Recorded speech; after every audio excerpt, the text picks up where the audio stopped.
8, obviamente, de esta asignatura. Estamos, obviamente, en gestión de recursos tecnológicos de información y claramente estamos mirando estos componentes que tienen que ver con el desarrollo de colecciones y la mirada de la industria, ¿cierto? Que era algo muy relevante que yo creía, obviamente, en el quehacer profesional era necesario, obviamente, tener esta mirada no solamente de hacer en la biblioteca, sino que mirar un poco hacia afuera y cómo efectivamente los productos y servicios que producen grandes compañías en general definen la forma en que hacemos servicios hacia nuestros usuarios. Entonces, en ese escenario, permíteme presentar la agenda del día de hoy. Un segundo, por favor, que tengo un problema técnico.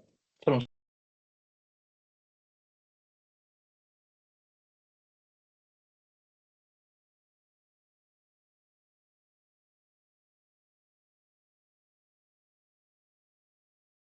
Entonces, como ustedes están viendo en la pantalla, la agenda de la clase del día de hoy es la siguiente. Principalmente, tengo que tomar algunos minutos al inicio de la sesión para poder platicarle acerca de la reprogramación de las clases, porque efectivamente vamos contra el tiempo, chicos. Eso creo que es importante. No es por, tampoco es por ponerle la, ¿me entienden? No es que vayamos contra el tiempo realmente, pero sí importante que podamos obviamente cumplir el programa de la asignatura y lo estuve recalculando durante estos días y creo que es súper importante no perder las clases que vamos a tener durante las próximas semanas, sobre todo que son los miércoles, que nos toca la Navidad y el Año Nuevo en las clases como tal.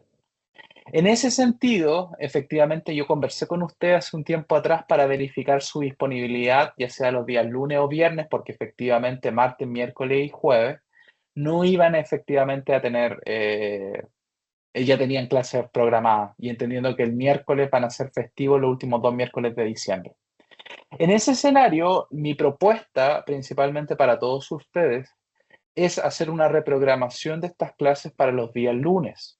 Como ustedes saben, yo voy tomando nota de la asistencia, no estamos en un colegio obviamente, pero voy tomando nota de la asistencia para estas 3 clases que vienen. No es obligatoria la asistencia, voy a estarlas grabando principalmente y publicando a través del aula virtual como tal, pero sí obviamente si pueden hacer el esfuerzo, y se los pido obviamente encarecidamente, puedan tomarlas porque son súper importantes lo que respecta a gestión de metadatos, evaluación de colección y vamos a entrar con algunos productos en específico principalmente para ver la vanguardia que hay en la industria, ciertos modelos de analíticas de datos, también por otra parte, catalogación asistida con inteligencia artificial, por mencionar algunos ejemplos. Entonces la reprogramación es la siguiente. La próxima semana vamos a tener clase el lunes 16 de diciembre, en el mismo horario, 18:30, 21:30. La clase número 10 la vamos a hacer el lunes 23 de diciembre y la clase número 11 el lunes 30 de diciembre. ¿Ok? Entonces me gustaría saber si hay algún comentario, objeción, sugerencia, entre otras cosas. Es difícil leer el paralenguaje a través de la cámara, así que sería interesante que me dijeran sí, no, Profe, yo al menos estoy mande. procesando la información. Disculpe, es mucho, es mucho. Ya. ¿Hasta cuándo se prolongarían nuestras clases con usted, como finalizando el proceso? Mira, en general esto estaría bastante, si nosotros lo ponemos en una vista de calendario, ¿cierto? Déjame aquí invocar un calendario. ¿Cierto? Nosotros estaríamos llegando principalmente, oh, disculpen. Nosotros estaríamos llegando a la clase número 11 el día 30 de diciembre, ¿ok? Entonces en el calendario, si yo lo marco acá, esa clase va a ser el 30 de diciembre con la clase número 11. El programa de esta asignatura contempla 16 clases. Por lo tanto, si ejecutamos adecuadamente la propuesta que yo estoy dando, para el mes de enero tenemos 4, ¿cierto? Uno, 2, 3, 4, ¿cierto? Y vamos a cumplir 15 clases, ¿cierto? Y vamos a tener una clase extra 16 que va a ser de resumen, que la voy a programar seguramente para la última semana de, eh, de enero como tal, y va a ser una clase principalmente grabada. Entonces, nuestra asignatura va a finalizar el 29 de enero. En esa fecha ya vamos a tener la entrega del trabajo final y también las evaluaciones correspondientes. Por lo tanto, a mí me da el margen suficiente para poder, obviamente, actualizar los documentos durante la primera semana de febrero y que podamos dar por cerrado el curso, Karina. No sé si te hace sentido. Em, sí, o sea, viéndolo de ese modo, claro, están súper acotadas las fechas. Exactamente. No ha pasado que, en general, mira, nosotros cuando partimos la asignatura, el programa partió efectivamente después de la semana de, disculpen, este es septiembre. Partió después del... ¿cuándo fue que nos vimos presencialmente? ¿Recuerdan? ¿Fue antes del 18 o después del 18? Fue el 26 nos conocimos presencialmente Claro, y claro. luego partimos las clases la 1 de octubre. Iban par- Exacto. Entonces, a mí, obviamente, yo he tenido no son traspiés principalmente porque son temas de programación principalmente, que partió el jueves 26. Y a mí me correspondía la clase del 25 de septiembre, esa obviamente una que descuenta. Y acuérdense que yo estuve dos clases, la primera que obviamente tenía un viaje programado, que lamentablemente no pude obviamente atenderla. Tuve el tema del huracán también, si se acuerdan, y tuve otra que estuvo en cuando estuve obviamente en el Congreso de Revista Científica ahí con la Evelyn y la Vicky. Entonces, eso de alguna manera hace que tenga que reprogramar de esta manera. Lo interesante, no sé si Mario me está hablando, Mario no me está hablando a mí, ¿cierto? No, no, ya. Eh, pero en pos de que cumplamos obviamente la expectativa y la calidad del programa, yo les planteo esa programación de clases para lo que nos queda obviamente de nuestro curso. ¿Está claro, Karina? Sí, sí, me queda claro. Y profe, las clases durarían también 3 horas o partirían en el mismo ¿Mucho? horario?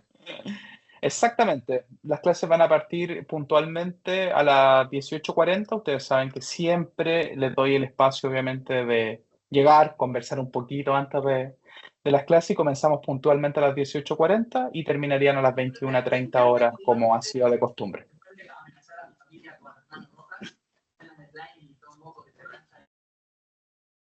¿Ok? ¿Alguna otra pregunta? Dispare hoyo que hay para siempre.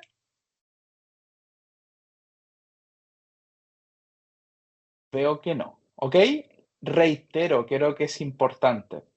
Si bien obviamente la vida nos vio obviamente el día 25 y el 31 como día miércoles, naturalmente esas clases, como reitero, van a ser ejecutadas los días lunes 23 y lunes 30 de diciembre respectivamente y van a ser grabadas.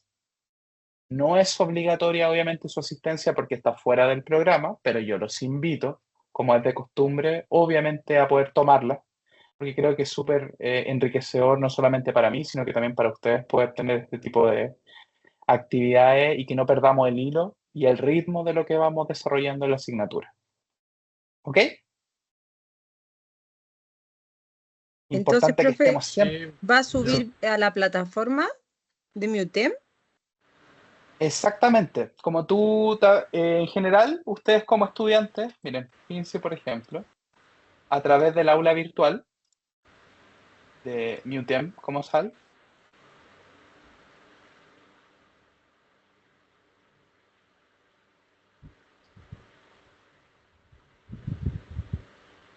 dentro de la asignatura,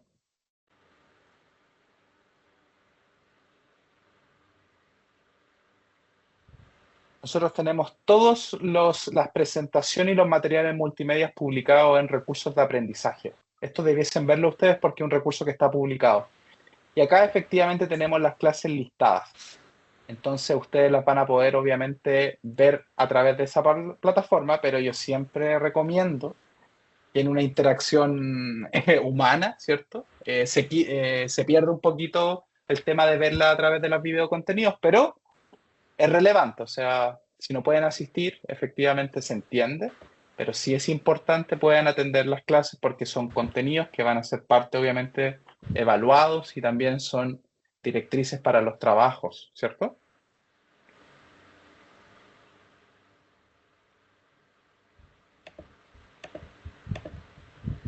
Ok, creo que estamos en la misma página todos, ¿cierto? Hasta ese Sí, punto. no, ningún problema. Y obviamente también hay que recuperar esas clases.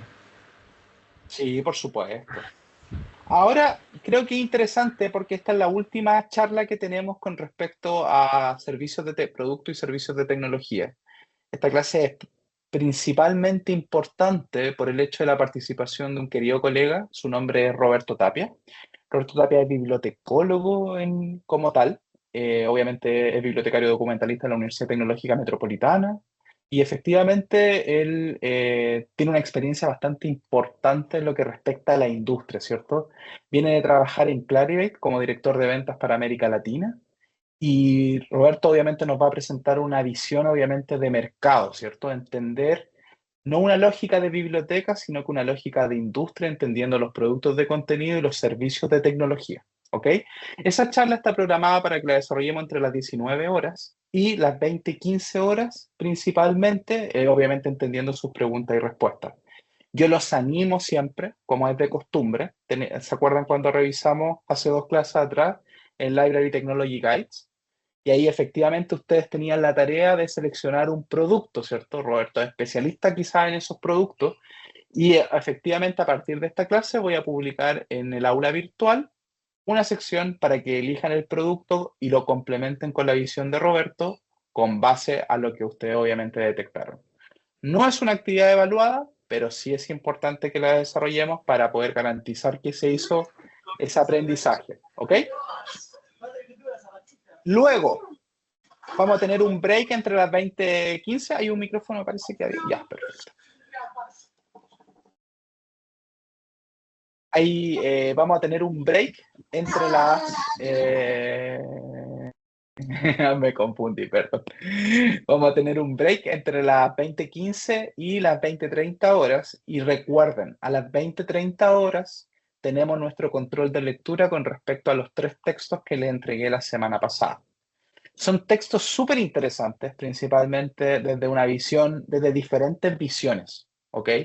Visiones de metadatos como tal, visión de inteligencia artificial aplicada a la catalogación, que ya obviamente la Biblioteca Nacional de Alemania ha implementado y de alguna manera liderado esto. Y por otra parte tenemos el mundo del control de autoridades. Yo seleccioné estos textos principalmente porque son la base conceptual para manejar los esquemas de metadatos que vamos a ver en las próximas clases. ¿Ok? Por lo tanto, la prueba tiene una duración de 60 minutos, la programé así en el aula. Naturalmente, si usted estudió, la podría desarrollar en no más de 20 minutos, pero doy todo ese espacio para que efectivamente puedan repensar, reanalizar, obviamente volver atrás y cambiar la alternativa si casi fuese. La prueba está compuesta de 3 secciones y tiene 200 puntos, ¿ok? La primera sección tiene 50 puntos y es de alternativas, es de selección de alternativas, no selección múltiple. Solamente una alternativa, la vamos a revisar antes de ejecutarla en el aula. La segunda parte es de verdadero y falso. Y cada una de estas partes está asociada a un texto en específico, ¿ok? Y la tercera parte es de desarrollo, que es la más importante desde mi criterio, ¿ok? ¿Por qué? Porque tiene 100 puntos esa parte de evaluación y efectivamente son 2 preguntas abiertas con respecto a uno de los textos, ¿ok? Ustedes lo van a poder obviamente identificar dentro de la plataforma. La evaluación se cierra a las 21:30 con la información que ustedes tengan. Así que efectivamente sean responsables en ese hecho, puedan completar adecuadamente la prueba como tal y efectivamente podamos tener ahí la segunda evaluación de esta asignatura que tiene una ponderación no menor de un 20%. ¿Ok? Hasta acá. ¿Preguntas? No, yo no. Perfecto, Nicolás. José Ignacio, Valentina, Eh, Mario, yo tengo una Karina, pregunta. Vicky. Sí, La prueba también. va a ser en la plataforma de Canva, ¿cierto? Así es. Todas las pruebas van a ser a través de la plataforma de Canva, Vicky. ¿Ok? Así que le recomiendo tengan sus credenciales a mano. Las vamos a revisar en línea, obviamente, antes de ejecutarla. Pero posteriormente yo los voy a dejar, obviamente, atendiendo la prueba como tal. Y efectivamente voy a quedarme conectado si es que existiera alguna duda o algo que no se está entendiendo adecuadamente. Que no debiese ser. Profe, La diseñé para ¿la vamos a revisar antes del break o...? después del break, Karina. Ah, ya. Profe, tengo una última pregunta. Mande, Eve.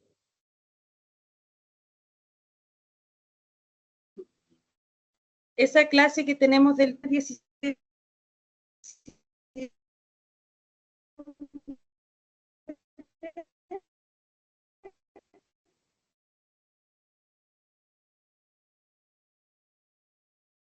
Disculpa, Eve, ¿sabes qué? Tu conexión al parecer no es tan buena. Entonces te congelaste, ¿cierto? ¿Eres tú o soy yo? No Te sé. congelaste, entonces no. Ahí, Ahora ya, sí. ya. Ah, perfecto. Ahora Jugando al sí, Y no se te congelado. escucha. Estamos ahora jugando sí al me escuchan, congelado, ¿o no? claro. Sí, ahora Ah, te sí, ahora escuchamos. sí. Ahora te escucho mucho mejor, Eve. ¿Ya?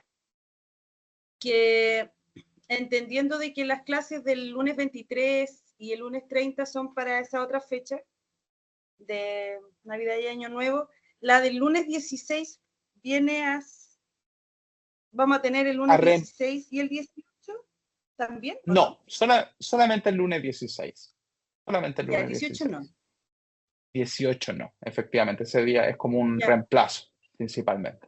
Eso es solamente por el mes de diciembre.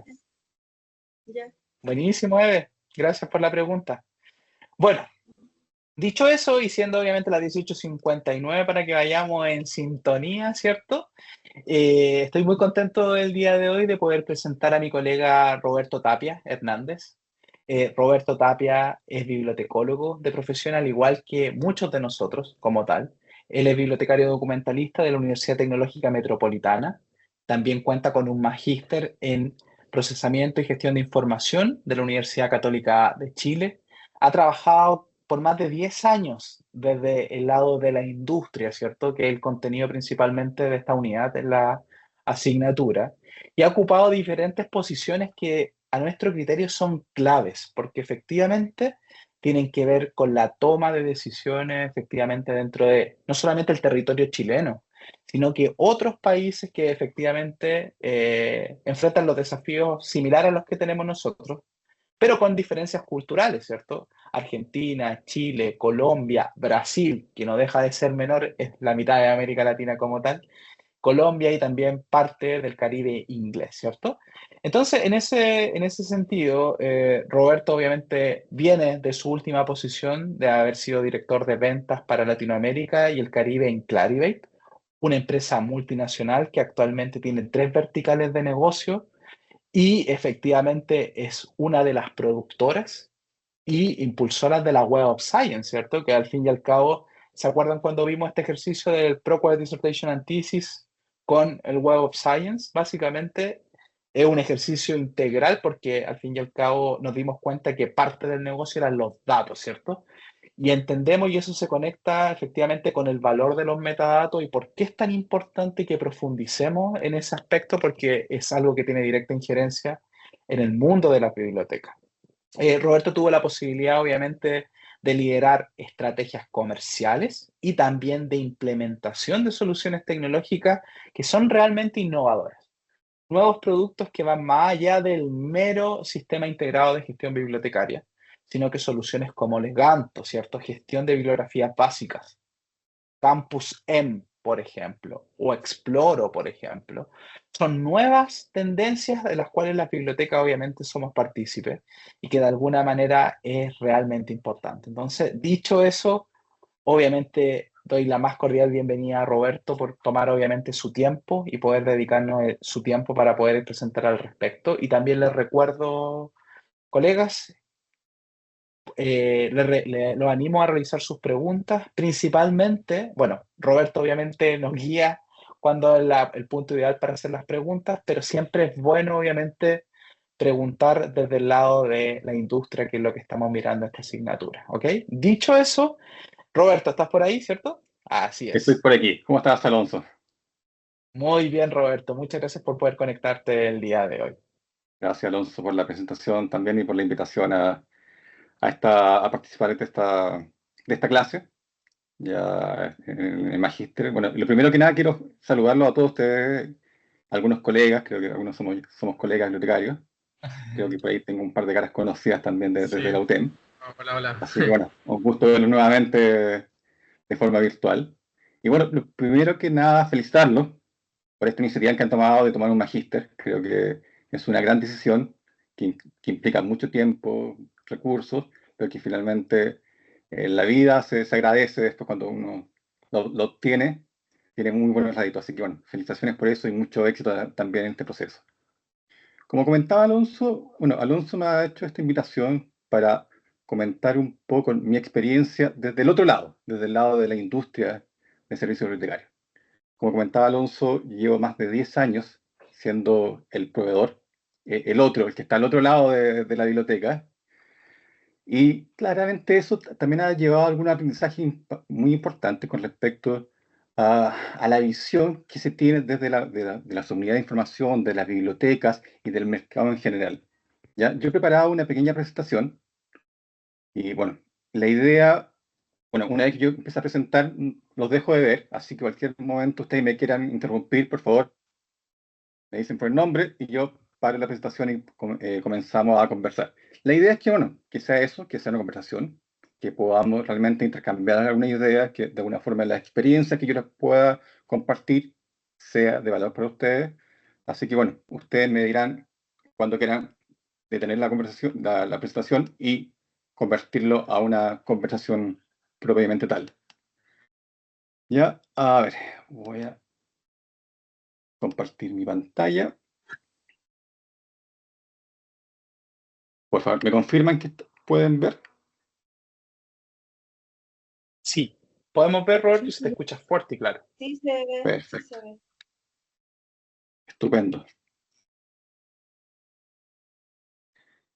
Bien, he titulado esta presentación como Gestión de colecciones desde una mirada de la industria. Ya, finalmente voy a centrarme un poco en esto de cómo hacemos esta gestión desde la biblioteca, desde la otra mirada.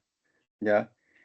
Claramente el término gestión de colecciones se ha transformado bastante en el último tiempo, ¿ya? De lo que nosotros conocíamos hace unos 5 años atrás, donde finalmente podíamos identificar muy bien de lo que se trataba una colección y qué cosas la apoyaban.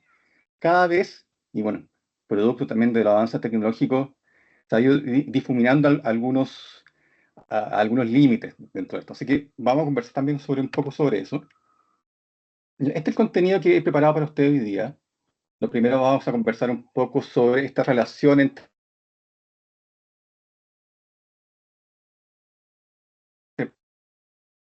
clientes, los tipos de clientes que nosotros atendemos, cuál es la situación en América Latina, qué pasa en Chile, también hacia dónde va la industria, cuáles son las tendencias con la integración de los proveedores. Clarivate es un excelente ejemplo de eso. La inteligencia artificial, creo que bueno, este es un tema casi obligatorio en cualquier charla en el último año. Y también quiero terminar también con hacer algún tipo de link entre los proveedores y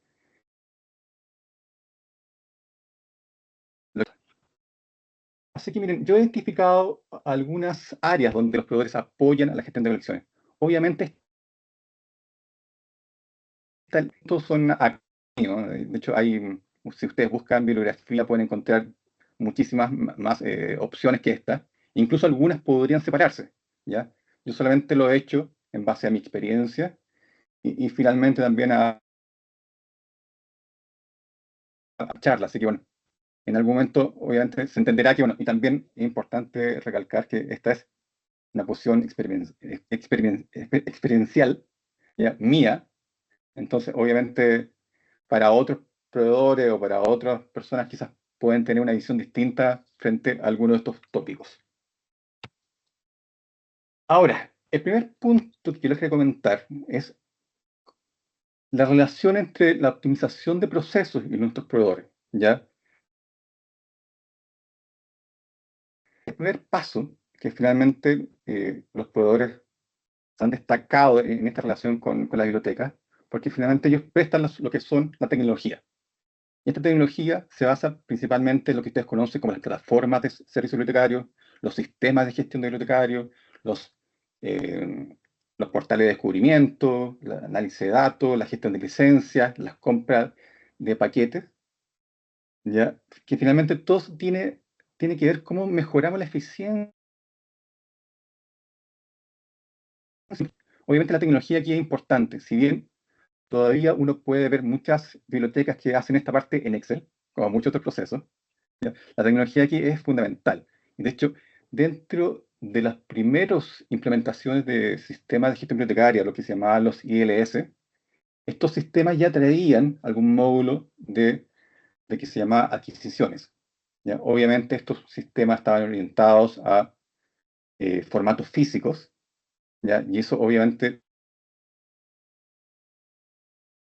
reducía un poco con la que se manejaban los sistemas. Ahora, con todo lo que son las colecciones electrónicas, ya, las nuevas revistas, y los tipos también de adquisiciones que varían mucho entre sistemas, entre formas, entre modelos de negocio, ¿ya? Esto ha ido un poco transformándose y ha ido obviamente llevando la tecnología a un punto bastante importante, ¿ya? A un punto de que yo creo que en este minuto estamos en un estado intermedio de adopción de algunas de estas tecnologías.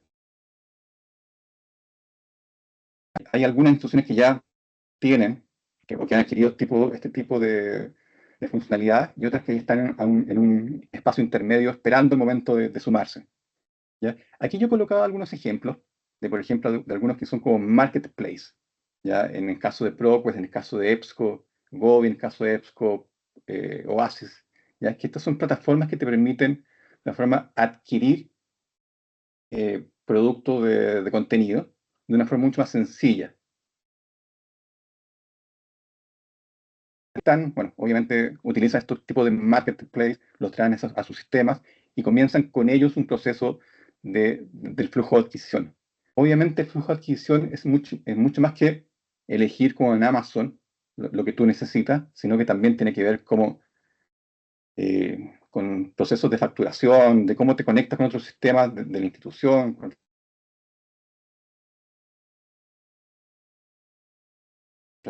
financieros, los presupuestos, las partidas presupuestales, cómo facturamos, cómo recogemos el dinero, cómo se pagan, que finalmente los marketplaces han servido para eso, para colocar finalmente todas las colecciones, los libros o algún tipo de producto específico para adquirirlo directamente desde algún tipo de plataforma.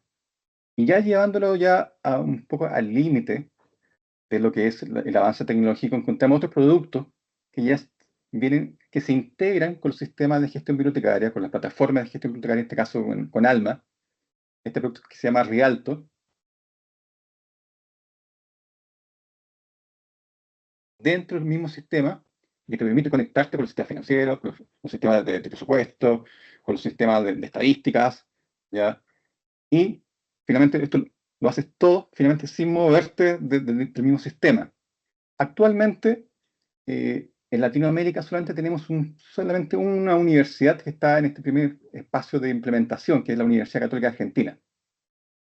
Y esto también tiene que ver con algunos desafíos que tenemos en la región, con tener que... Pero tiene que ver con que Latinoamérica también tiene bastantes particularidades frente a lo que son la adquisición de productos, ¿ya? Primero, obviamente, los temas de monedas, que finalmente acá manejamos pesos, en otras partes se manejan reales, pesos argentinos, soles, ¿ya? Cada país tiene impuestos no solamente de IVA, sino que impuestos que a veces tienen que ver con los recursos electrónicos. En Chile tenemos esto que se llama la ley Uber,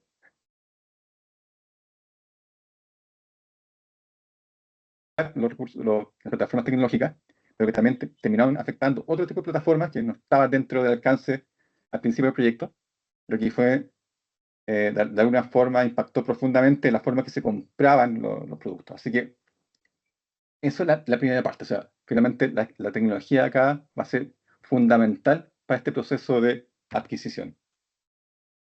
El segundo punto que tiene que ver un poco con la curaduría y selección de colecciones. Yo creo que esto ya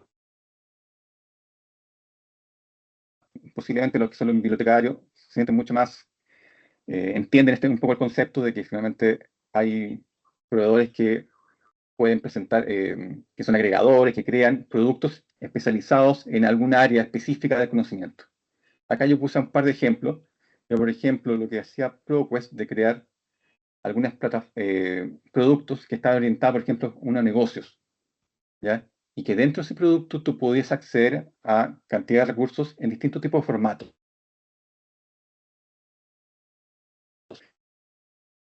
Ebooks, videos, informes financieros, informes de la industria, ¿ya? Pero lo más importante de estos productos es que había una empresa que hace, que hace, ¿ya? La curación de estos datos, ¿ya? Que ellos finalmente deciden y seleccionan para las bibliotecas las mejores, ¿ya? Artículos o recursos de información para ciertos tipos de áreas de conocimiento, ¿ya? Y acá, bueno, acá yo también puse Dynamed,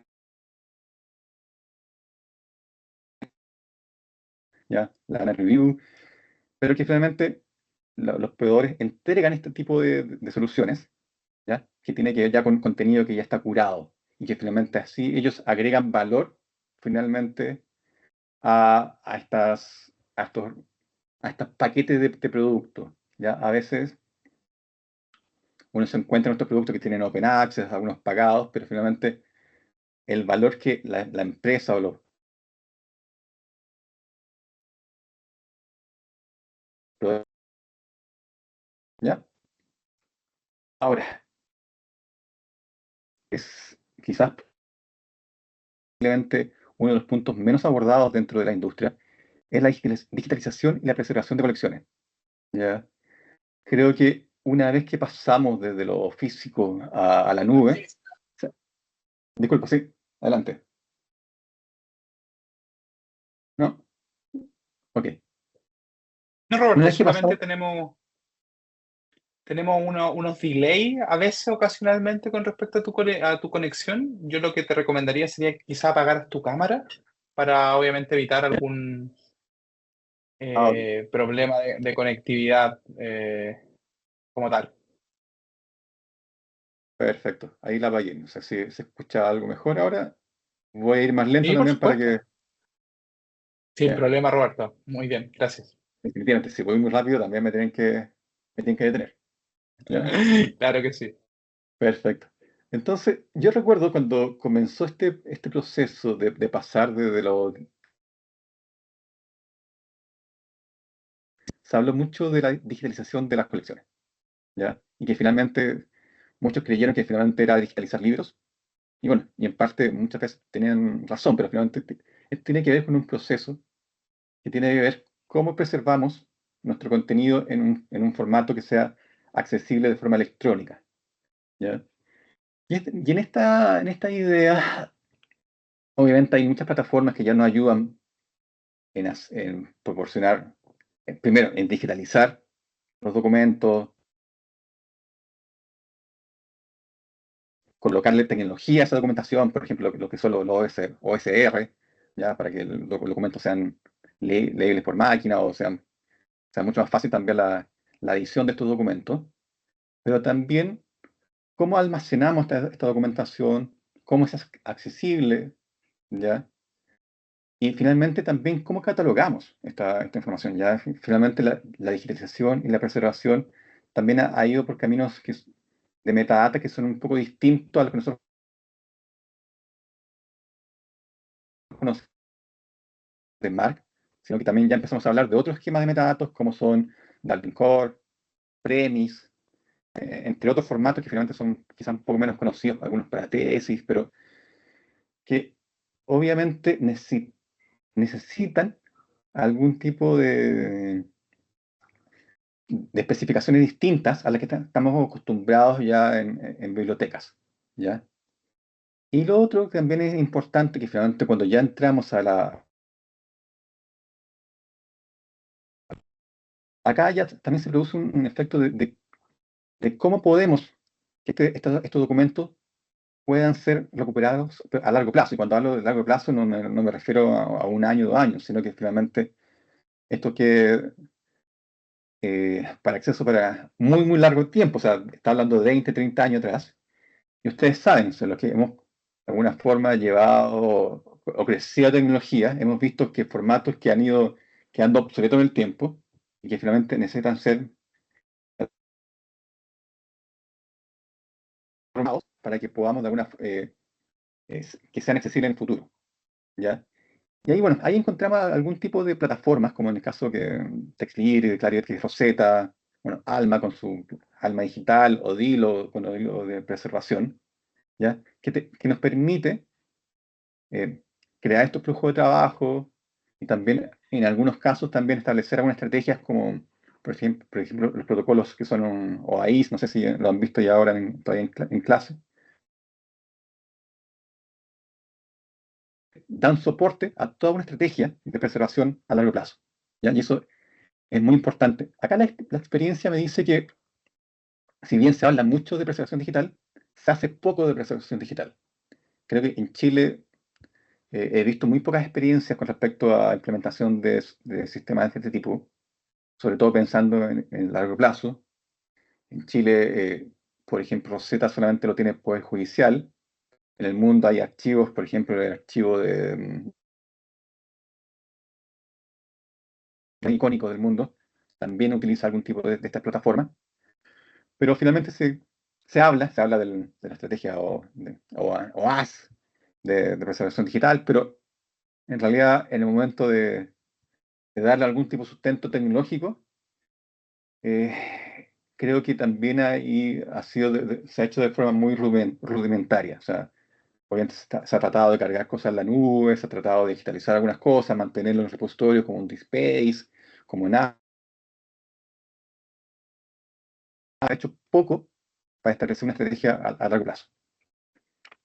Cada una de estas slides es una conversación entera, así que bueno, quizá ahí podamos ir conversando después al final de esta presentación, según cómo les vaya interesando alguna temática en particular. Pero otro punto importante es la gestión e innovación en la gestión de colecciones, ¿ya? Las colecciones van cambiando y van mutando todo el tiempo.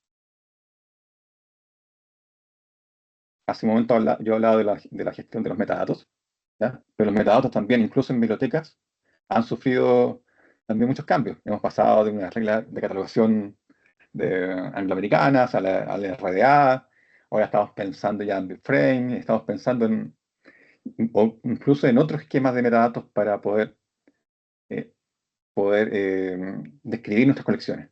Bueno, en otros casos también en los fondos documentales, ¿ya? Entonces, siempre está la necesidad de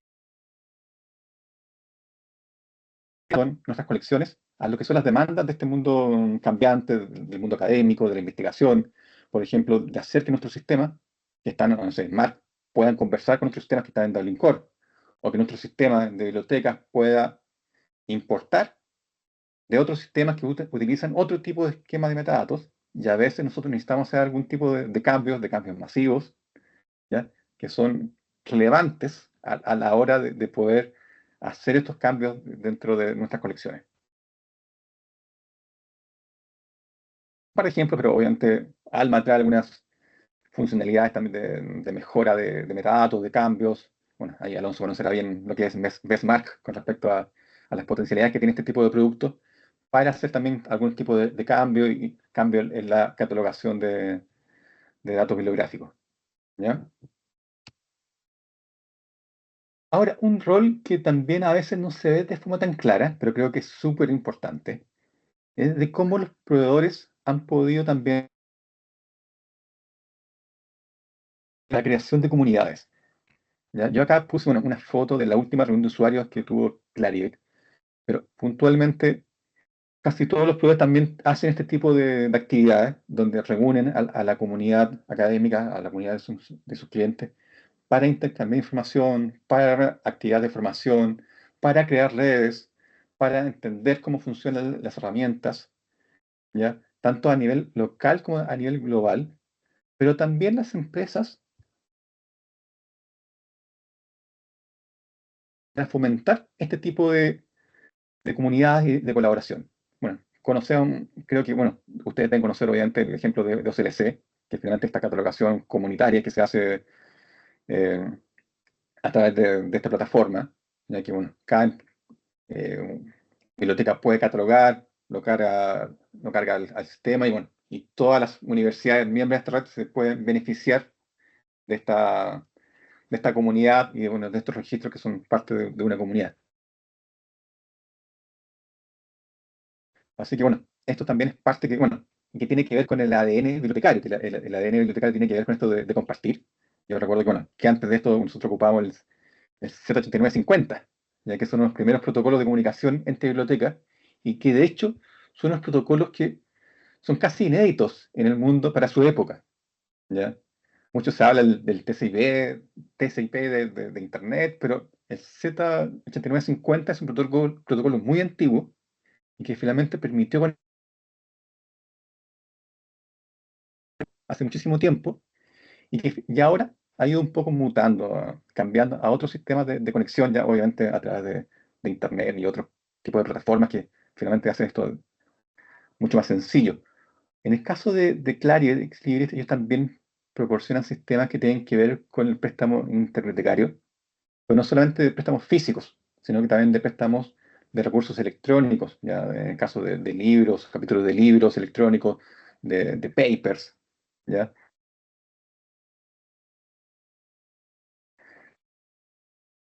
Es algo relevante para los proveedores, porque finalmente son quienes compran sus productos y finalmente ellos necesitan finalmente que su comunidad entienda cómo ocupar sus productos, que entienda cómo mejorar los conocimientos en esto y finalmente crear estas comunidades que son muy valoradas por las comunidades bibliotecarias. Yo creo que eso es algo muy importante y que, bueno, que yo me alegro que, bueno, que finalmente también, obviamente con su es propio del negocio, sigan incentivando este tipo de actividades y este tipo también de herramientas. Finalmente, yo creo que una también de las actividades muy importantes que los proveedores tienen que presentar a la biblioteca y a sus clientes son los servicios postventa. Yo siempre hablo que cuando uno, en este mercado al menos, cuando uno vende una relación, y una relación no es que yo te vendí algo y me olvidé de lo que te vendí. No, esto no es vender no sé, un seguro, que tú vendes un seguro y bueno, sino que finalmente un sistema de biblioteca tiene una duración de al menos 10 años en una biblioteca, al menos. ¿Ya? Hace un momento, bueno, creo que también lo vamos a conversar un poco más adelante, pero, por ejemplo, Sincera adquirió WOS para todas las instituciones de nivel superior en Chile en el 2002. Finalmente hay casi más de 20 años de una relación entre los consorcios y la empresa.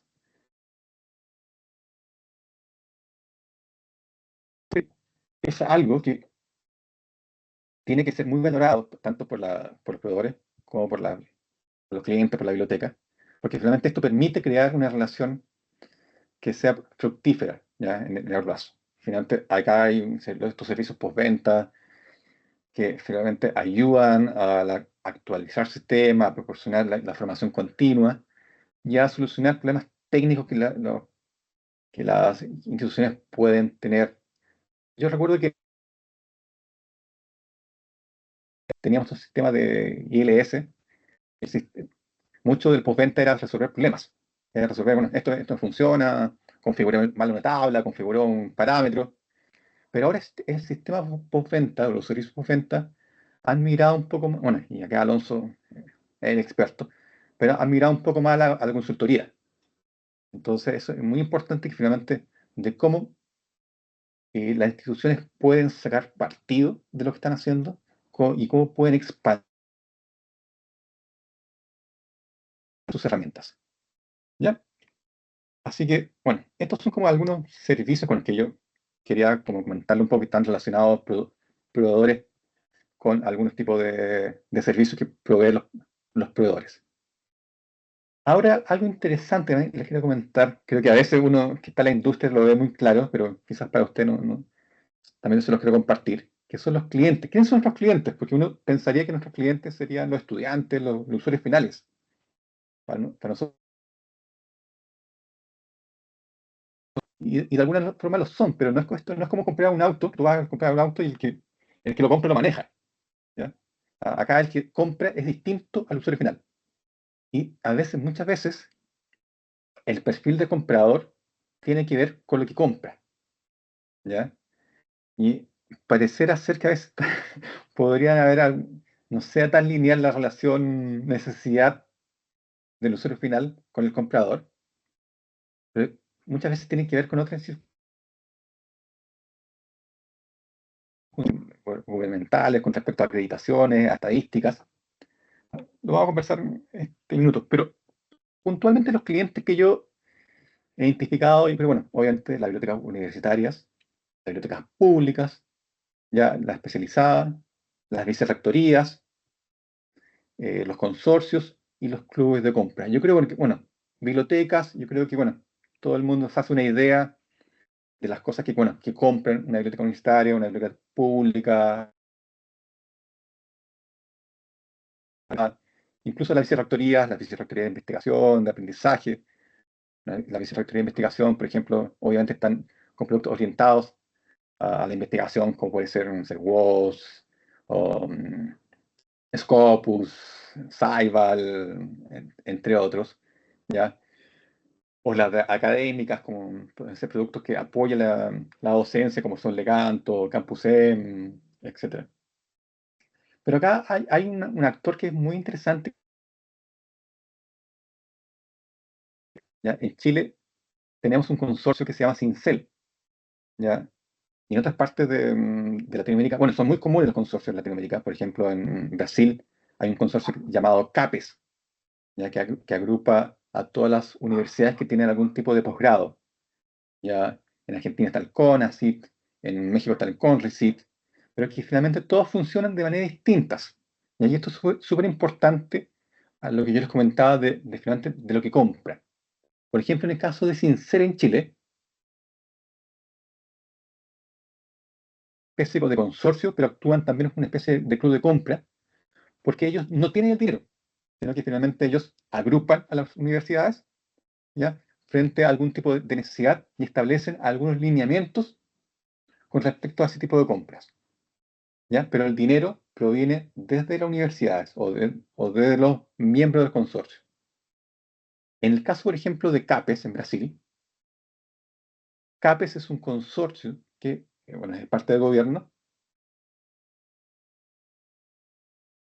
directamente del gobierno. Entonces, ellos deciden qué comprar y a quién le van a entregar los productos, ¿ya? En función de algún tipo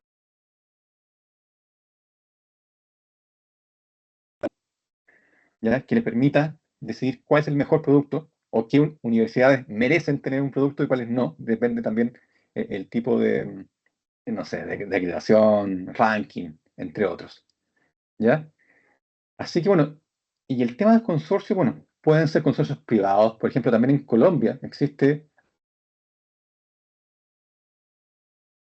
que pareciera ser un consorcio, pero no es un consorcio, sino que es una entidad privada con fines de lucro que agrupa a bibliotecas universitarias y hace la función de comprador.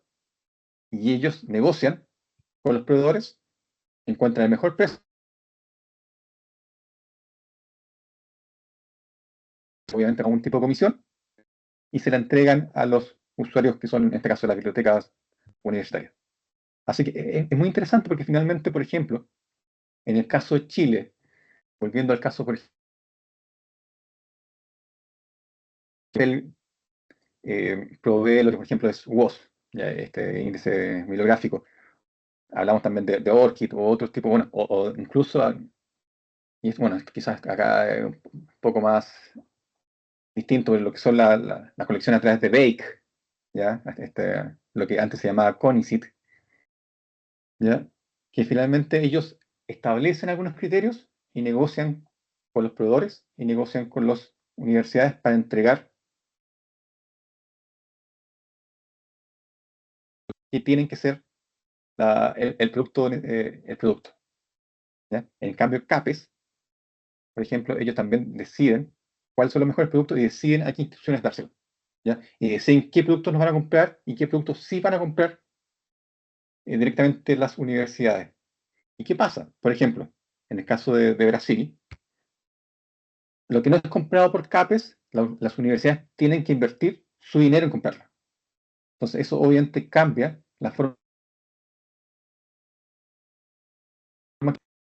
porque, bueno, entonces, por ejemplo, WOS lo obtienen a través del gobierno, pero no sé, si ellos tienen algún tipo de base bibliográfica, tienen que obtener algún tipo de presupuesto propio. En Chile es todo distinto. En Chile tienen que tener presupuestos propios para adaptar a cualquier tipo de recurso. Ahora, si vas, por ejemplo, a México, también son las universidades que eligen, pues las universidades reciben fondos del gobierno. Entonces, a veces las universidades son una especie de, de pasador de dinero solamente, ¿ya? Porque financiación de las universidades también son distintas, ¿ya? Creo que, bueno, también podemos ahondar un poco en estos tipos de clientes, pero bueno, se los quería comentar porque finalmente uno tiene muy claro que finalmente existen bibliotecas universitarias, públicas, especializadas, pero también hay otras instituciones, algunos organismos más complejos, como son los consorcios, o incluso como son los clubes de compra, que finalmente también son instituciones que se reúnen, por ejemplo, en Argentina, se reúnen 5 universidades privadas y negocian con un proveedor, pero finalmente compran de forma separada, ¿ya? Negocian en conjunto, pero compran de forma separada y son un club de compra de alguna forma informal, ¿ya?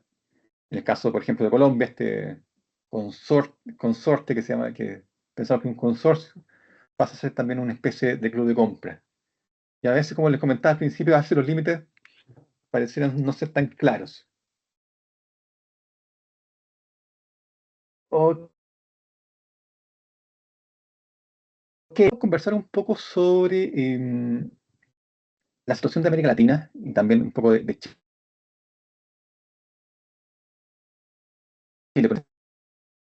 Conversamos, ok, acabo de presentar, o sigo, no sé, Alonso. Sí, un buen punto para tomar una pausa, Roberto. No sé, estudiantes, si hay alguna pregunta interesante hasta este punto. A mí me gustaría, obviamente, si puedo partir yo, obviamente. Por supuesto. En general, uno entiende esto y esta visión de industria como efectivamente una serie de factores que están interrelacionados entre sí. Y esos factores que de alguna manera están interrelacionados no necesariamente tienen que ver con la biblioteca. Y de hecho tú lo mencionaste perfectamente, la ley Uber, ¿cierto? Que de alguna manera cortó por igual el IVA a todos los servicios digitales. Entonces, en esa medida, ¿cuál fue tu experiencia o la reacción que tuvieron las bibliotecas principalmente cuando el Estado de Chile impuso un 19% sobre el precio de los productos que adquirían? ¿Cómo lo hicieron en general? ¿Tuvieron que incrementar su presupuesto? ¿Tuvieron que cortar accesos?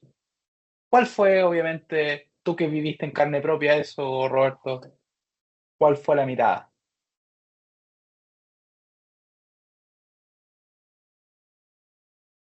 Sí, mira, fue un momento muy difícil dentro de esta implementación de este nuevo impuesto, porque no estaba dentro del radar de las universidades, porque si bien todos teníamos claro cómo esto iba a afectar a algunas plataformas tecnológicas, por ejemplo, no sé, Uber, todo lo que son las aplicaciones de transporte o Rappi, nadie pensó que esto se podía. Entonces, al principio las instituciones tenían muchas dudas con respecto a esto y estaban muy incrédulos con respecto a que esto pudiesen aplicar para ellos. Y algo que fue muy interesante ver también, no solamente en el contexto chileno, porque Chile fue uno de los primeros a implementar este tipo de impuestos, pero rápidamente esto se volvió una especie como de reacción en cadena a toda Latinoamérica. Y otros países empezaron a implementar este tipo de impuestos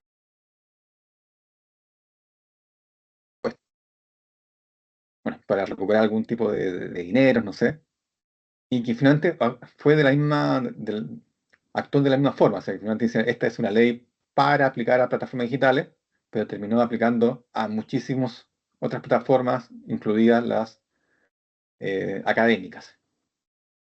Y bueno, y como muestra aquí un poco en esta lámina, los presupuestos de la universidad chilena, bueno, y en general de latinoamericanas, son bastante acotados, son presupuestos muy limitados. Entonces, acá nosotros vimos distintos tipos de reacciones.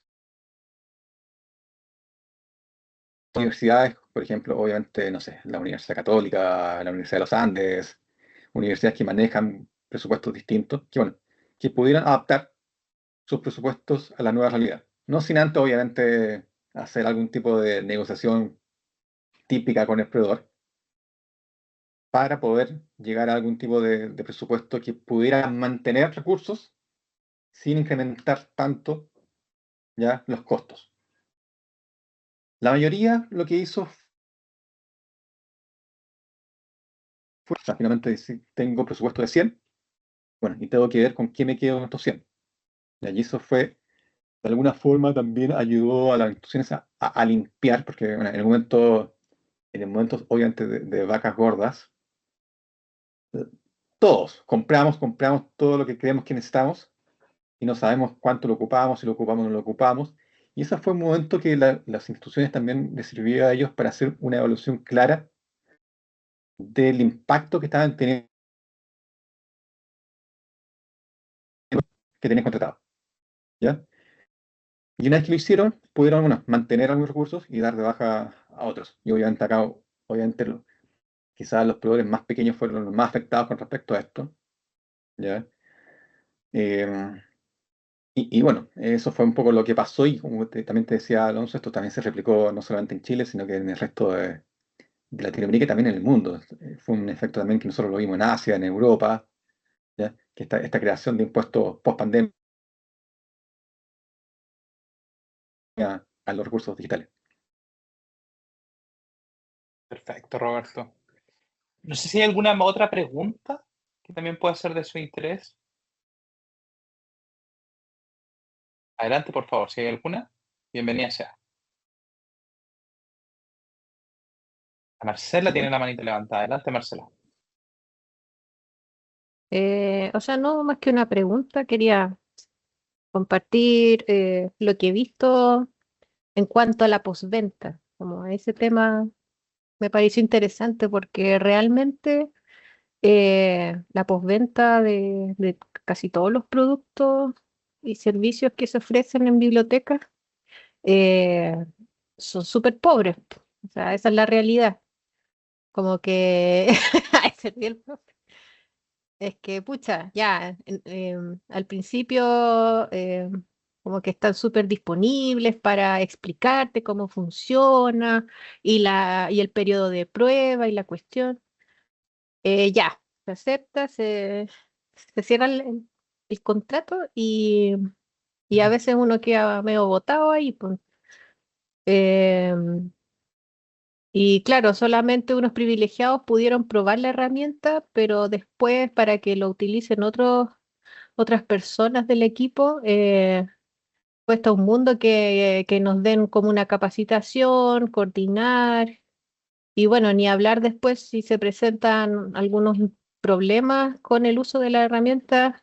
eh, a veces cuesta mucho contactarse con el soporte. Por ejemplo, otra vez hablando de Odilo, si bien yo no tenía el contacto directo con los españoles, sí eh, sabía de mi colega que hablaba con ellos y pucha, costaba un mundo que le dieran una respuesta, que nos ayudaran con ciertos problemas que tuvimos en la implementación de la biblioteca digital.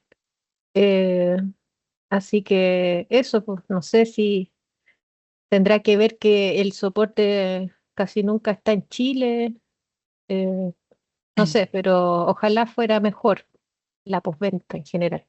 Definitivamente, Marcelo, estoy muy de acuerdo contigo. Yo creo que la postventa es fundamental para crear esta relación a largo plazo con cualquier proveedor.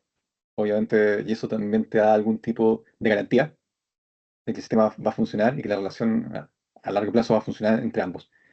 Obviamente, cuando hay un proveedor que es único, ¿ya? Que no tiene competencia, que no, ¿ya? Es muy difícil que ese proveedor también se preocupe de hacer un servicio postventa de calidad, porque sabe que no tienes cómo abandonarlo, ¿ya? Y en ese sentido, creo que hay algunos proveedores que,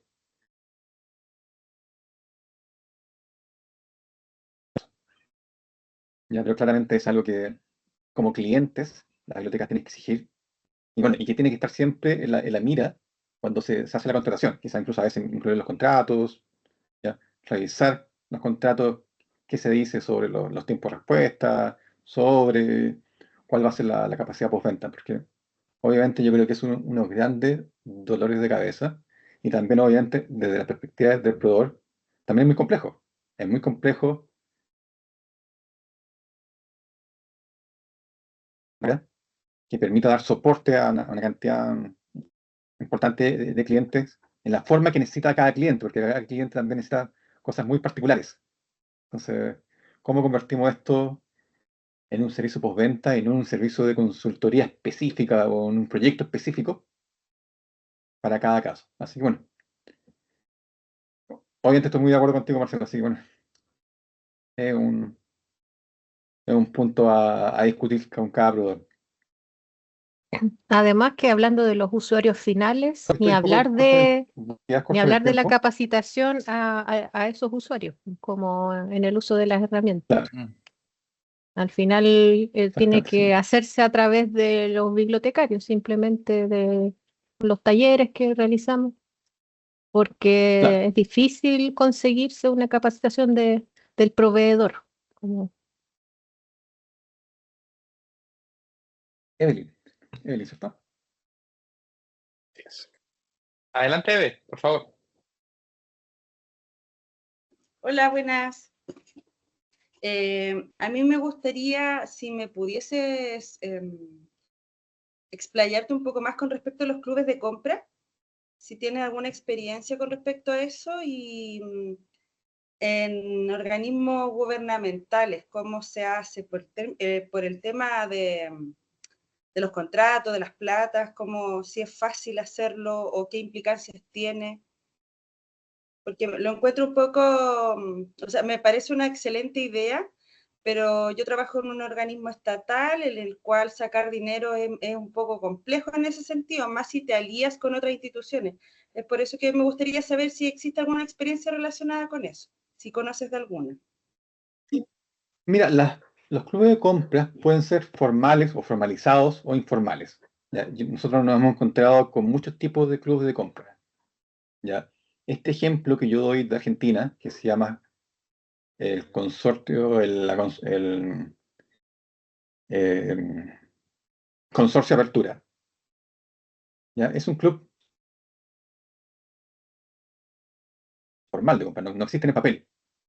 Entonces, finalmente ellos lo que hacen es, se reúnen, deciden qué productos son de alguna forma relevantes para todos y negocian de forma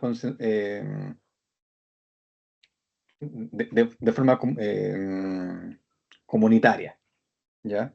Entonces, finalmente no es necesario tener un club de compras formalizado para tener este tipo de relaciones con los proveedores, ¿ya? De hecho, en el tipo de consorcios, por ejemplo, estoy pensando en las universidades jesuitas de Latinoamérica, ¿ya? Que tenemos, no sé, más de 15 universidades jesuitas, que ellos también compran de forma a través de consorcios, pero que finalmente cada una paga desde su presupuesto, ¿ya? Y en realidad a los proveedores es muy interesante tener este tipo de figura, porque finalmente, claro,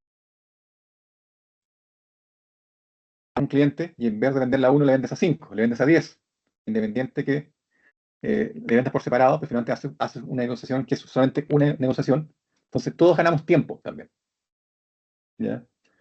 Ahora, sí. Entonces, mi primera idea sería que, bueno, si realmente ustedes tienen interés de crear algún tipo de club de compra, ¿ya? Cualquier proveedor va a estar dispuesto a comprar con ustedes a través de un club que no esté formalizado. Es decir, bueno, nosotros somos una unidad, no escuché bien, Evelyn, a qué organismo tú trabajas, pero bueno, El de esa tema área, es, ya que sí, el tema es que yo trabajo en un organismo del Estado, por lo tanto, ahí es súper difícil mover dineros así como de la buena onda, porque son Claro. presupuestos del Estado. Esa era mi pregunta en realidad, si existe Claro, ahí lo que pueden alguna... hacer puntualmente, claro, que cada uno, o sea, una es que negocian y después ya los contratos se hacen de manera individual. Entonces negocian como consorcio, y después obviamente Pero todo lo que tiene que ver entonces con, no puede sé, existir una con figura la mixta licitación de en mercado términos de... público. Ya. Claro, Entonces, ¿podría claro, los existir proveedores una también. figura mixta, digamos, en términos de hacerlo público y privado, el club? Y que el privado Definitivamente, se lleve como la compra informal. definitivamente. Sí, sí, sí, como te digo, o sea, finalmente el club de compra, de hecho, usualmente los clubes de compra son más informales que formales, porque son los consorcios los que son más formales o que tienen algún tipo de entidad jurídica, por decirlo de alguna forma. Los clubes de compra son instituciones afines que se reúnen a negociar con el proveedor. Entonces, pueden haber públicos, pueden haber privados, pueden haber distintos tipos de contratación dentro, pero que finalmente tú hiciste solamente una negociación o con el proveedor. Entiendo. ¿Ya? Ok. ¿Acá en Chile tienen la experiencia?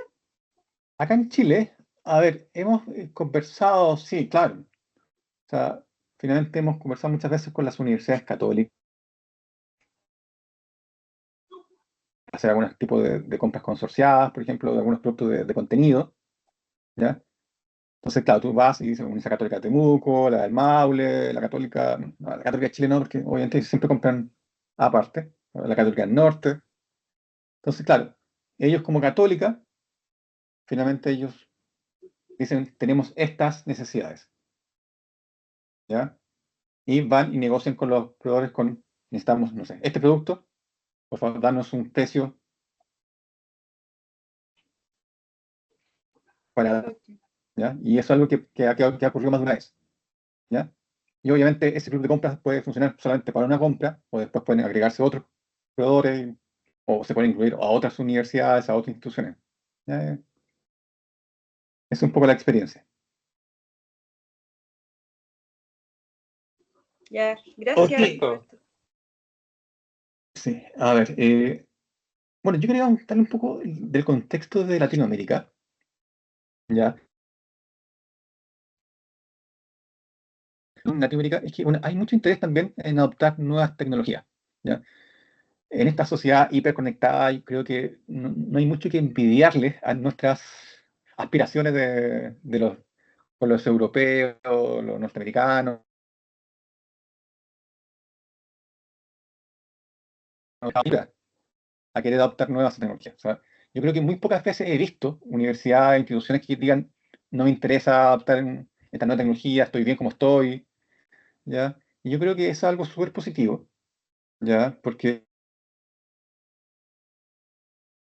hay muchas otras limitaciones que tenemos, al menos siempre está el interés de escuchar y de aprender cuáles son las nuevas tendencias de tecnologías para bibliotecas. Y eso creo que es algo súper importante, porque si bien a veces no están las posibilidades financieras, económicas para adquirir nuevos productos, sí está el interés de entender cómo funciona y cómo podría ser implementada en el futuro.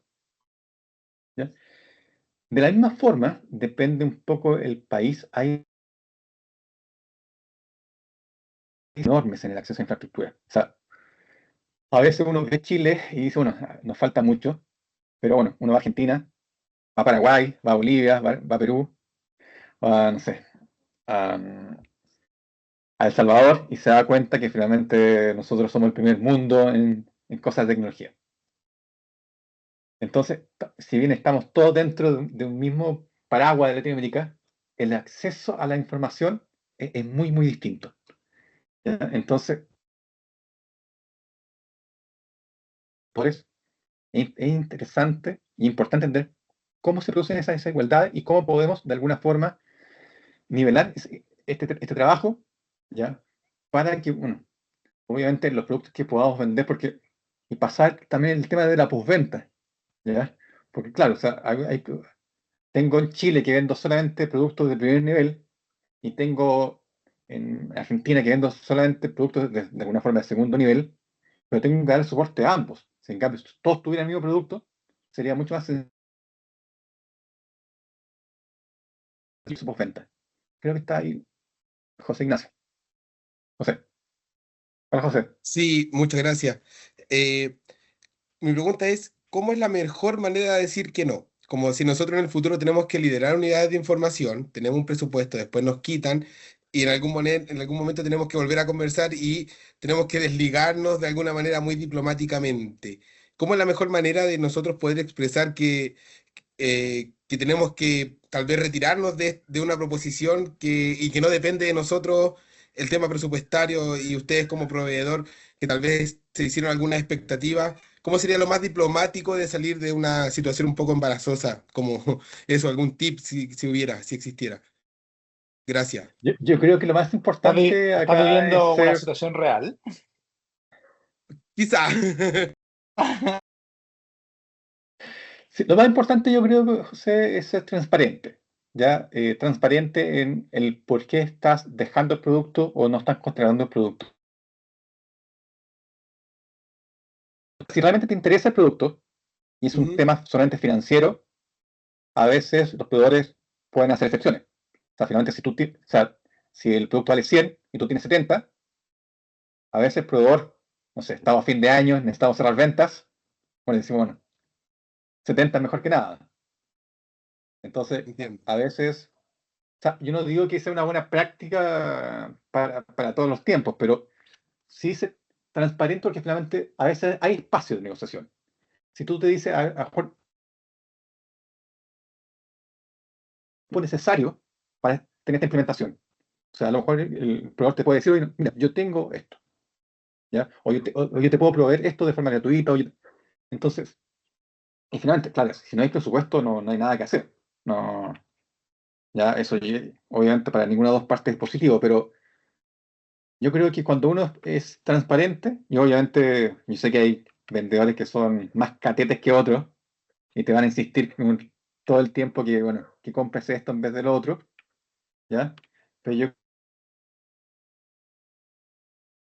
creo que tú te especificas bien cuál es la barrera, yo creo que también puede abrirte el camino también en el futuro, porque en el futuro quizás tú vas a tener 90, entonces a lo mejor pueden estructurar algún plan para que en el futuro puedan tener ese producto, ¿ya? Genial. Gracias. Bueno, América Latina también tiene presupuestos limitados. Obviamente no somos el primer mundo donde hay montones de financiamiento de organismos externos. En Latinoamérica nuestros presupuestos son muy, muy limitados, ¿ya? Y eso es algo que los proveedores estamos todo el tiempo lidiando, ¿ya? Y compitiendo entre nosotros, ¿ya? También hay un creciente interés en lo que son los modelos abiertos. No quiero hablar todavía de Open Access o de ciencia abierta, pero sí quiero hablar de que finalmente están muy interesados en la interconexión, en ser interoperables, en que finalmente cada sistema pueda conversar.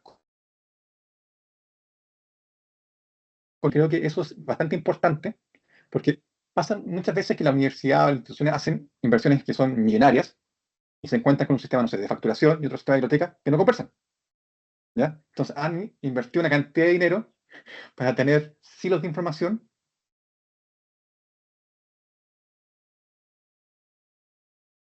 cuando hay funcionalidades extras o funcionalidades correctas a un sistema. Entonces, finalmente, lo abierto es algo importante. Y obviamente, también, dado el tema de los presupuestos limitados, es flexibilidad en los modelos de negocio. O sea, finalmente, ¿qué es mejor? La suscripción, la compra a perpetuidad, las compras, los leasing. Ya, hay modelos, por ejemplo, de compra de libros que son bajo demanda, que son los mismos usuarios que deciden qué libros van a comprar en la biblioteca, no son las bibliotecas los mediadores. son otros accesos, como por ejemplo basado en evidencia, ¿ya? Entonces, obviamente, los proveedores tienen que ser un poco más flexibles. Yo acá les quiero configurar un poco el mercado de la TAM, también ya pensando en Chile. Acá solamente estoy hablando de aproximadamente 60 universidades, aproximadamente. Argentina debe tener un poco más de 100, Perú 150. El primer salto que damos acá es Brasil, que tiene 2.500 universidades, pero la salvedad, que es bastante importante, que 130 de ellas son universidades públicas y que reciben algún tipo de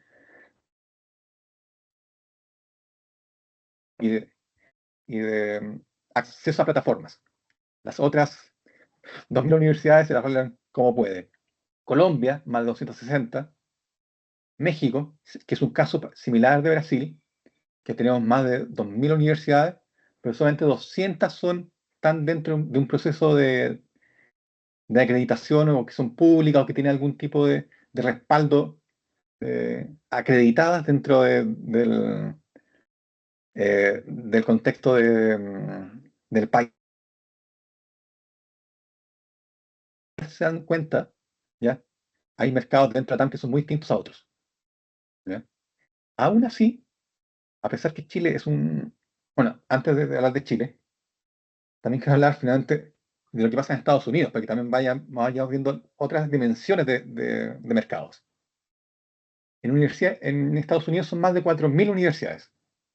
Y ahí sí hablamos de 4.000 universidades de alto nivel. Al menos 2.000 de ellas son públicas, otras 2.000 de ellas son privadas. O sea, creo que son 1.500 y otras 1.000 college, de estos community college. ¿Ya? Pero finalmente todas tienen recursos. Entonces, el mercado de Estados Unidos fácilmente puede cuatriplicar todo el mercado que es el latinoamericano, ¿ya? Entonces, a veces uno también está pensando, bueno, ¿por qué esto lo hacen todo para los gringos? O todo esto viene en inglés, o esto, finalmente la postventa, el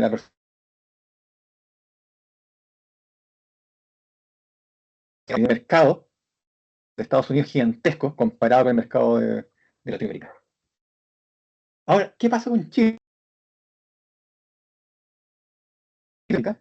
Y se dieron cuenta que finalmente el mercado de Chile es un mercado muy, muy pequeño, ¿ya?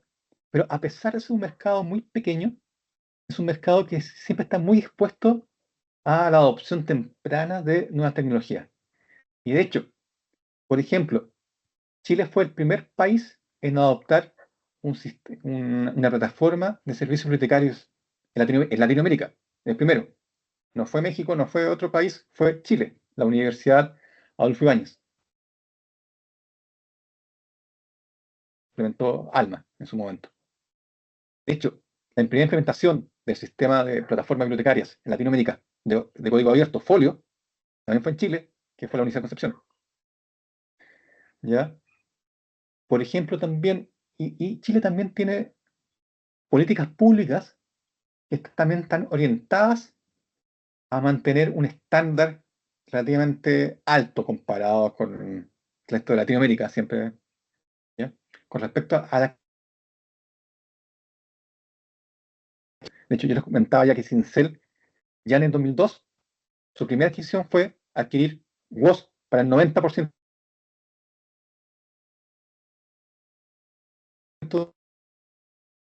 Scopus, Saival, Insight para algunas universidades, pero siempre ha estado muy, o sea, finalmente Chile ha sido un foco de tecnología importante en la región. O sea, es un mercado pequeño, pero muy sofisticado. O sea, finalmente es importante que ustedes, como en este contexto de Chile, se den cuenta que finalmente dentro de está en una muy buena posición. De hecho, por ejemplo, en el caso de los LCP, Chile es uno de los países, en función también de la cantidad de universidades, que más implementaciones de LCP tiene en Latinoamérica. Más que México, más que Brasil, más que Colombia. Entonces, sí, acá en Chile hay una tendencia a adoptar tecnología y nuevas tecnologías. ya lo que pasó también con la nube. De hecho, en Chile es el único país donde hay un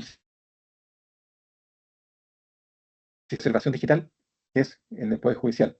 Que lo ocupe bien, que lo ocupe mal, es otra historia, pero está en Chile.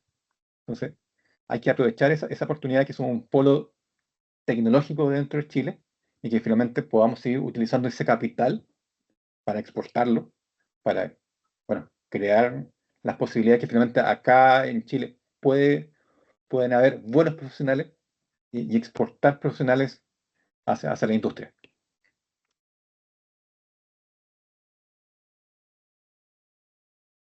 Punto súper importante que uno tiene que ver con la integración de proveedores, obviamente la inteligencia artificial.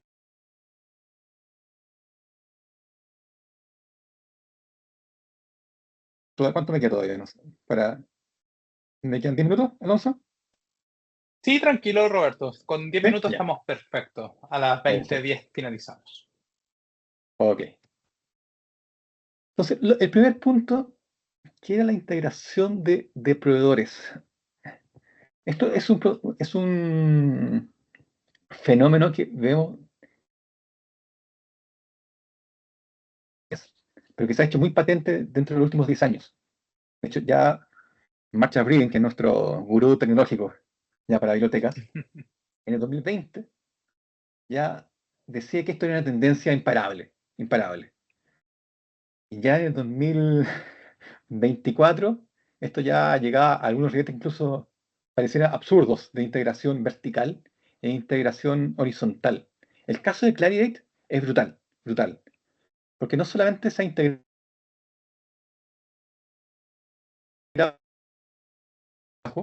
sino también de forma horizontal lo que son los segmentos de, de mercado.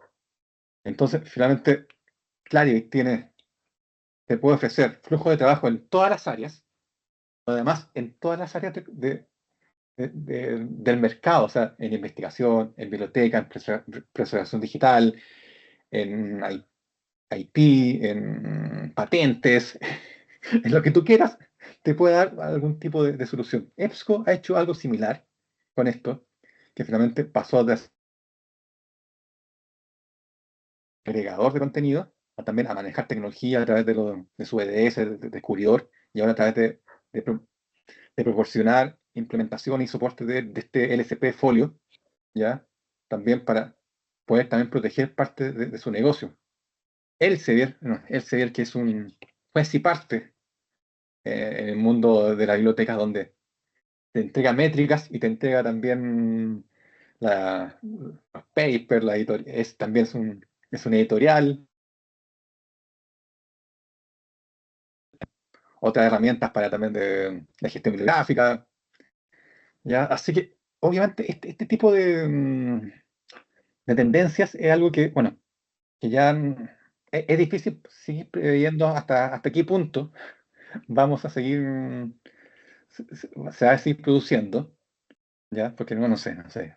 Clary tendría que comprar ahora Coca-Cola, no sé, porque finalmente ya ha comprado tantos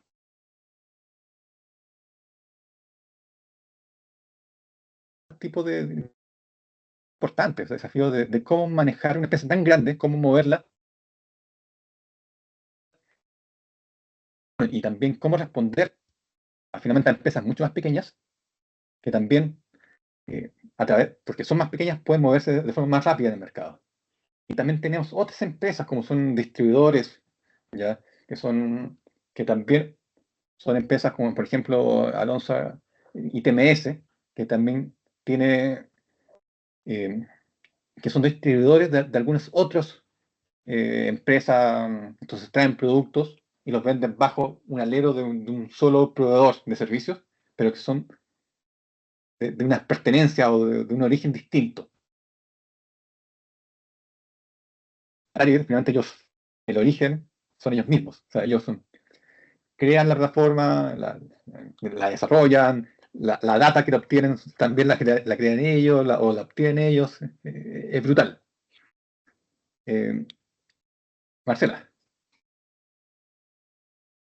No, que me acordé de todas estas transacciones comerciales, como esto la empresa compró la otra empresa y así. Pasó en el tema del antiplagio de los software, porque nosotros partimos con PlaxScan y creo que después lo compró Turnitin y probamos Turnitin y era muy caro, así que nos cambiamos a Original, pero después Original lo compró Compilatio. Pues ahora estamos con Compilatio y después no sabemos quién va a comprar Compilatio y así. Igual ha sido complejo, sobre todo para los principales usuarios finales, que son los profesores, que utilizan esas herramientas porque no todas funcionan igual y, y nada, tienen que aprender a usar la herramienta que va, que vamos teniendo, o sea, y nosotros mismos también. Tenemos que Sí, esto es una tendencia que nosotros no ir, sabemos hasta dónde va a llegar. De hecho, sí, parece algo puntualmente, infinito, un bucle. exactamente. De hecho, en cualquier momento también EBSCO puede comprar compilativo y comprar algún tipo de... Bueno, ya, por ejemplo, lo que hace ITMS, que finalmente también tiene sistema de antiplagio, tiene algunos temas también de edición de registro bibliográfico. Entonces, también van agrupando plataformas y servicios también en un puro alero de una empresa, de un proveedor. Así que bueno, es interesante seguir mirándolo porque finalmente tiene un efecto inmediato en lo que son las bibliotecas y los usuarios finales, como tú lo decías, Marcela. Valentina. Hola, buenas tardes. Hola. Lo mío, más que nada, tiene que ver con la información, con el acceso y todo eso. Yo quería saber, de acuerdo a tu experiencia, hoy día existe un equilibrio entre, no sé, la democratización de la información, entre lo comercial y lo abierto a la comunidad? Y también existen los principios éticos en lo que, qué es lo que comercializamos y qué es lo que se abre a la comunidad. Eso. Sí, mira, yo creo que partiendo un poco del final de tu pregunta, yo creo que lo ético existe. Yo creo que son hay prácticas que podrían ser más cuestionables, ya como te digo, a veces ser juez y parte, un proveedor hace algo en que se vuelve un poco complejo, pero es importante que el cliente sepa, o sea, finalmente el cliente tenga claridad sobre cuáles son los intereses del proveedor en lo que está vendiendo, o sea, y cómo lo está vendiendo, o sea, finalmente si yo soy, no sé, de nuevamente el ejemplo de Elsevier, o sea, finalmente si yo estoy midiendo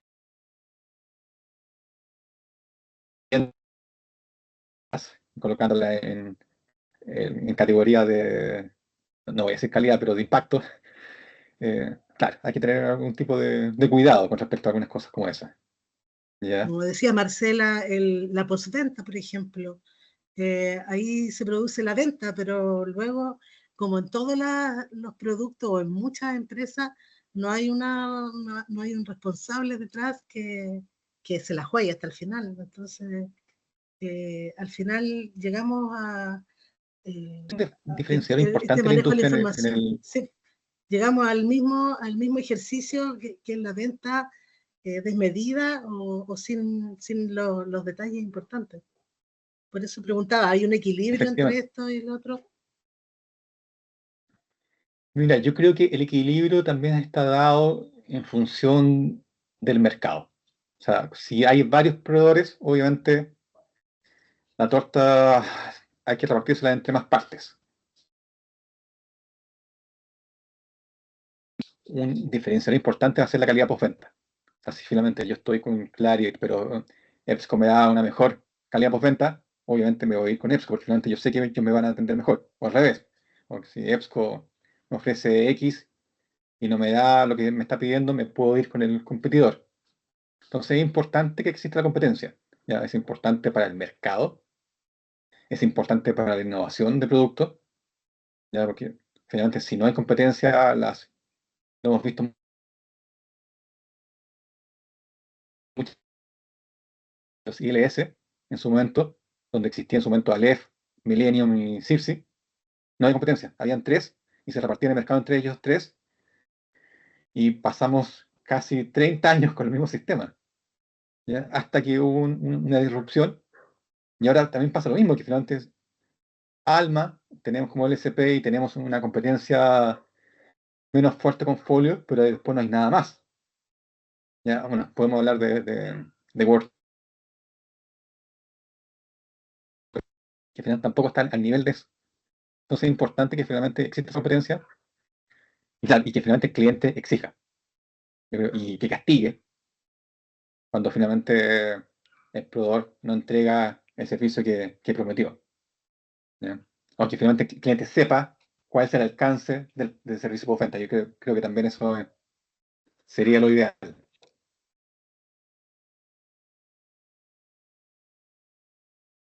Ok.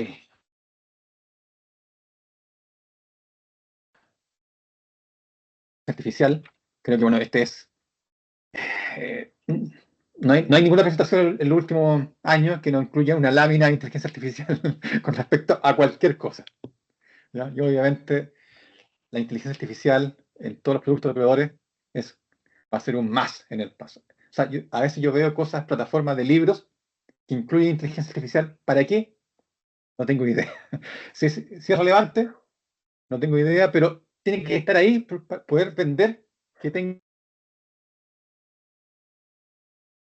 ¿ya? Y de alguna forma la han ido incluyendo, pero obviamente o sea, finalmente todo lo que es, en el caso, por ejemplo, de las recomendaciones personalizadas, ¿sabes? Finalmente que el sistema, a través del uso, entienda cuáles son las formas que estás trabajando tú y que después te dé recomendaciones en función de eso, ya te alivia y te hace mucho más sencillo los flujos de trabajo, o sea, o de configurar los planes predictivos que ya hemos conversado. Creo que, bueno, que también se ha hablado muchísimo sobre eso, la automatización de tareas, pero claramente la inteligencia artificial va a ser un más en todo este tipo de plataformas. O sea, ahora sabemos, por ejemplo, que todas las plataformas, por ejemplo, la de ProQuest, la de EBSCO, la de WOS, ya no solamente estas búsquedas que uno hacía por palabras clave, ya que hacía estrategia de búsqueda, ahora sacaba y dice, bueno, por favor, cuéntame cuál es no sé, es el calentamiento, o sea, el combate, el calentamiento global. ¿Ya? Y te va a decir, te va a estructurar un párrafo, te va a indicar cuáles son las fuentes confiables. Entonces, esto ya obviamente crea otro tipo de interacción con el usuario. Yo me acuerdo que esto es comparable con lo que pasó en la nube. O sea, cuando en algún momento nosotros le hacíamos preguntas a Google, ¿ya? Y después nos acostumbramos acá a usar Google o un sistema de descubrimiento para encontrar esto. Ahora la inteligencia artificial te va entregando cosas y te va entregando cosas que finalmente también más. Y bueno, que eso también va a ser algunos aportes importantes que va a tener este tipo de plataformas como EBSCO o ProQuest, que te van a entregar información que ya va a estar validada académicamente, ¿ya? Y no como ChatGPT que te puede entregar cualquier cosa, ¿ya? Pero obviamente también eso va a ser un desafío para el futuro. Nicolás. Hola, sí, Roberto, ¿cómo estás? Hola, Nicolás. Muy bien, ¿y tú?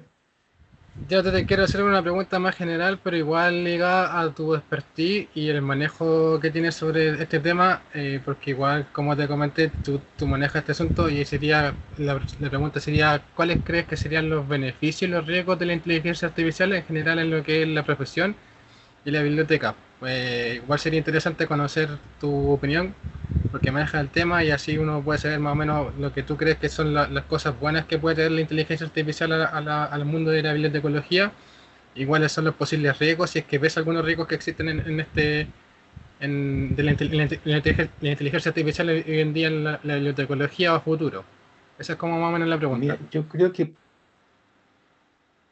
Si es sí, que mira, puedes yo creo responderlo, que sí, el porque tema igual de es la como inteligencia. muy general. No, no, sí, de hecho, yo creo que, bueno, obviamente la biblioteca comparte desafíos y riesgos en general con lo que nosotros pensamos sobre inteligencia artificial, o sea, para cualquier uso, ¿ya? Pero creo que en biblioteca puntualmente una de las grandes ventajas que va a entregar este tipo de tecnología es que podamos entregar información que ya esté curada, que sea académicamente validada. ¿Ya? Yo creo que eso va a ser muy interesante, que finalmente no estamos tan cerca de eso, porque finalmente también hay proveedores que no quieren, obviamente, que la información de sus papers sea abierta para todo el mundo. Entonces las respuestas no pueden ser tan específicas.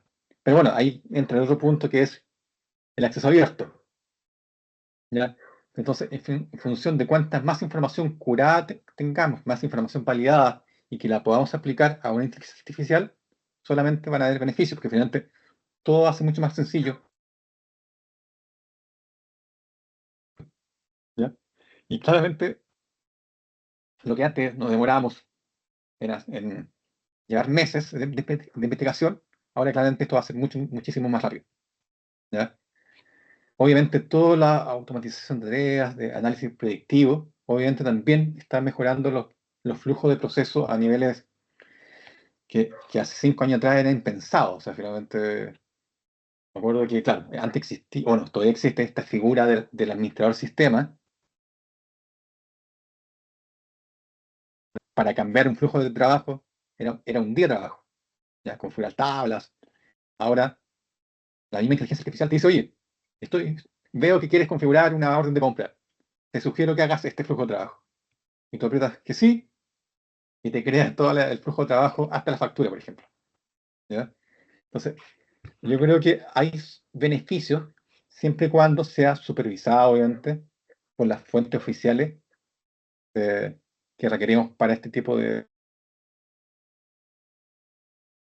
de trabajo. Obviamente, la inteligencia artificial no supervisada, obviamente puede crear cualquier cosa en el futuro.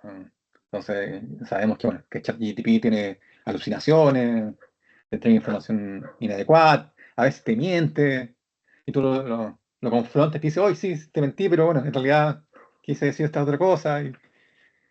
Así que eso un poco, creo que los beneficios, obviamente los riesgos, creo que están en eso, en finalmente lo mismo, la supervisión de la inteligencia artificial no esté en un camino que sea el correcto, o lo ético, que también conversamos recién con Valentina. Ah, ¿Cómo hacemos que la inteligencia artificial también responda a intereses humanos, a intereses éticos? ¿Ya? Pero bueno, yo creo que como te decía hace un momento, esos desafíos riesgos van más allá de la biblioteca, y sino que van de mano con la tecnología en sí misma.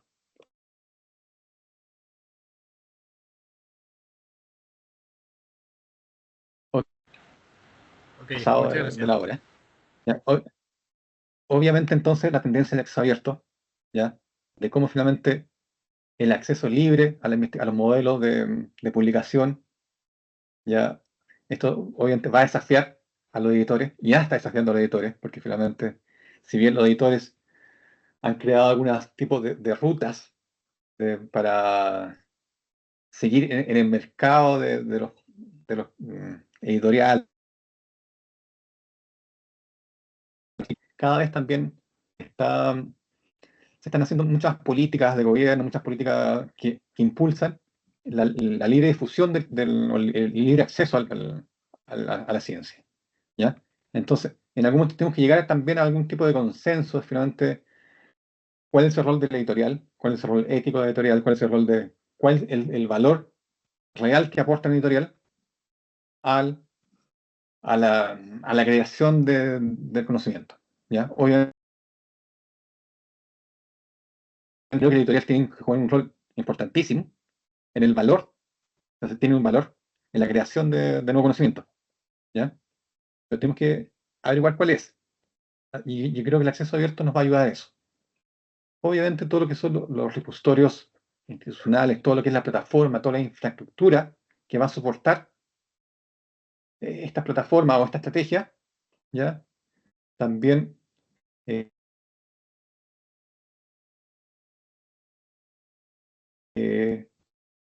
acerca del open source, pero también acerca de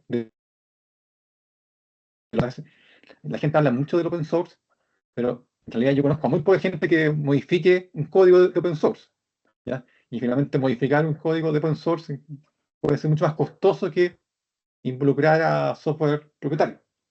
Entonces, finalmente, acá también tenemos que pensar cuál es la misión del negocio, o sea, la misión de la institución, cuál es la misión de la biblioteca. O sea, mi misión es programar sistemas, es modificar open source o darle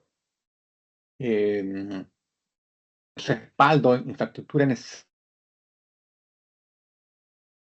en el acceso abierto. Eso obviamente es una reflexión, ¿ya?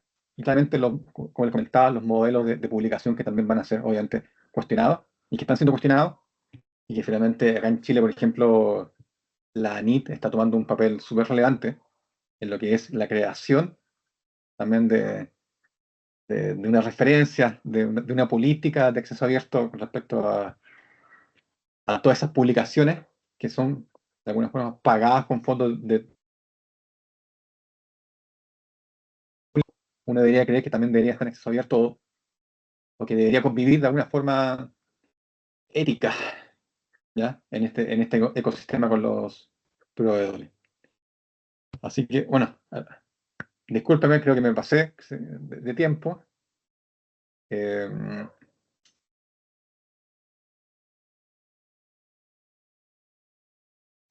Sé que, bueno, se escuchó cortado, sé que también hablo muy rápido, así que bueno, cualquier consulta que tengan, estoy aquí para ustedes. No te preocupes, Roberto, ha sido una excelente presentación, de verdad, en nombre de, obviamente, Magíster en Gestión de Información y Bibliotecología. Te agradezco, obviamente, el tiempo que has tomado para poder exponer tu visión desde la industria. Es algo tremendamente enriquecedor, no solamente para los estudiantes, sino que también para mí, como, obviamente, colega.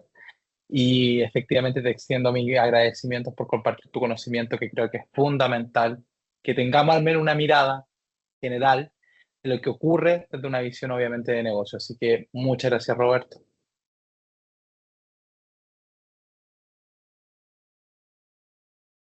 A todos los estudiantes del magisterio, bueno, desearles mucho éxito en este proceso. Así que bueno, les dejo un abrazo y bueno, cualquier cosa, bueno, si necesitan algo de mí, Alonso les puedo compartir mi correo, mi teléfono.